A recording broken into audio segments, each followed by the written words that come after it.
अरे माँ जी, जल्दी चलिए, देखिए आपके घर के बाहर एम्बुलेंस आई है। गायत्री भागती हुई दरवाजे पर आती है। तभी उसकी बहू चांदनी को एम्बुलेंस से बाहर लाया जाता है। हे भगवान, ये मेरी बहू को क्या हो गया? एक्सीडेंट हो गया माँ जी। अरे लेकिन ये कैसा एक्सीडेंट है?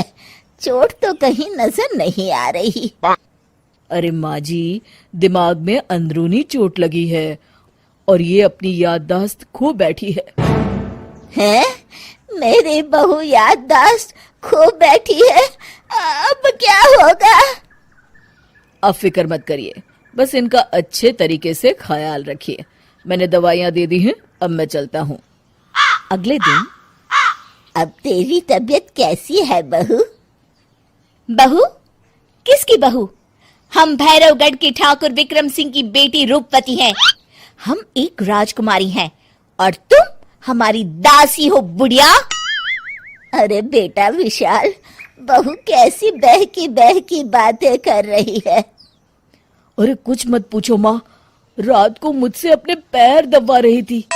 सर पर चोट लगने की वजह से इसका दिमाग पूरी तरह खराब हो गया है और ये अपने आप को राजकुमारी समझ रही है। तभी वहां चांदनी आ जाती है। तुम दोनों यहाँ क्या खुसुर फुसुर कर रहे हो? कहीं तुम दोनों मिलकर हमारे खिलाफ कोई षड्यंत्र तो नहीं रच रहे हो? हम तुम्हारा सर तलवार से उड़वा देंगे, समझे? अरे नहीं नहीं राजकुमारी जी, हम तो आपके सेवक हैं। भला हमारी इतनी हिम्मत। कहिए, आपने यहाँ हॉल में आने का कष्ट कैसे किया? हमें बहुत भूख लगी है। ए दासी, जल्दी से हमारे लिए भोजन का प्रबंध करो। आज हम शाही कबाब खाएंगे। विशाल अपनी माँ को चांदनी की बात मानने के लिए इशारा करता है।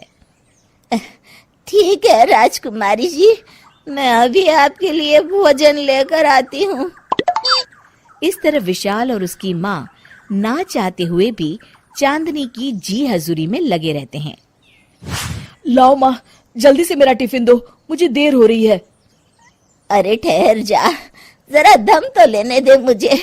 सारे घर का काम मुझे अकेली को करना पड़ता है।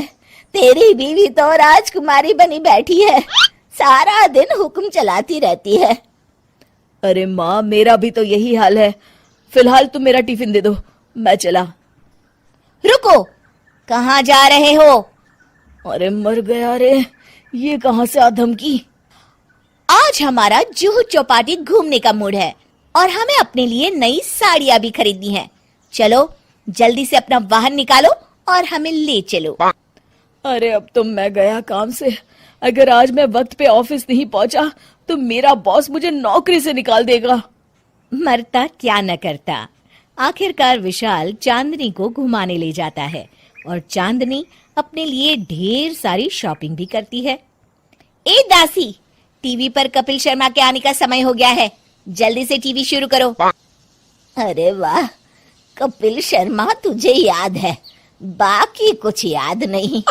बहू तू तो बड़ी चालू लगती है, अपने फायदे की हर चीज तुझे याद रहती है। मैं तो तेरी इस अजीब बीमारी से परेशान हो गई हूँ। अगले दिन, अरे डॉक्टर साहब, आप इतने दिन से मेरी बहू का इलाज कर रहे हैं, लेकिन उसकी बीमारी तो सुधरने के बजाय और बढ़ती जा रही है। अरे माँ जी, ये दिमागी बीमारी है। बेचारी की याददाश्त चली गई है, वापस आने में थोड़ा वक्त तो लगेगा ही ना। गायत्री डॉक्टर से बात कर ही रही होती है कि तभी उसकी पुरानी सहेली शीला वहां आ जाती है। शीला को देख अचानक डॉक्टर घबरा जाते हैं। अच्छा माँ जी, मुझे एक मरीज को अर्जेंट देखने जाना है, मैं चलता हूँ। ये कौन था?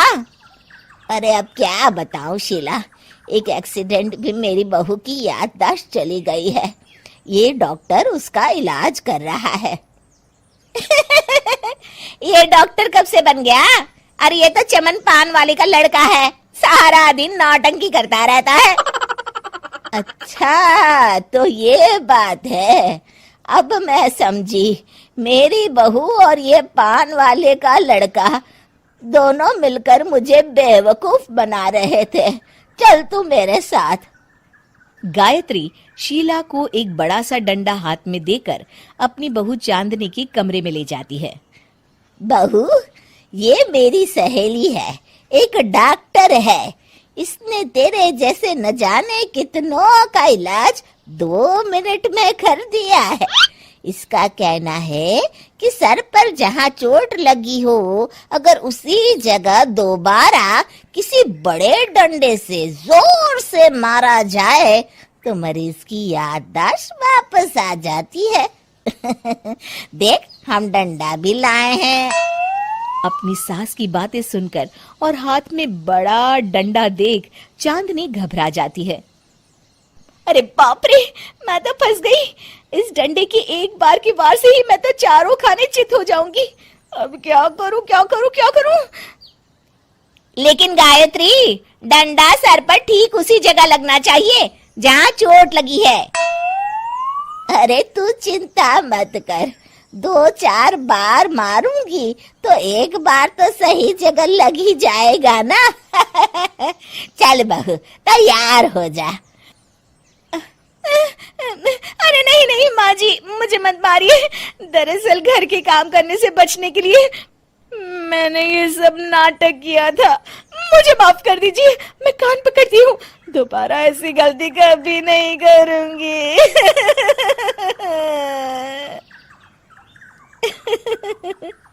क्यों दोस्तों, कहानी कैसी लगी हमें जरूर बताइएगा।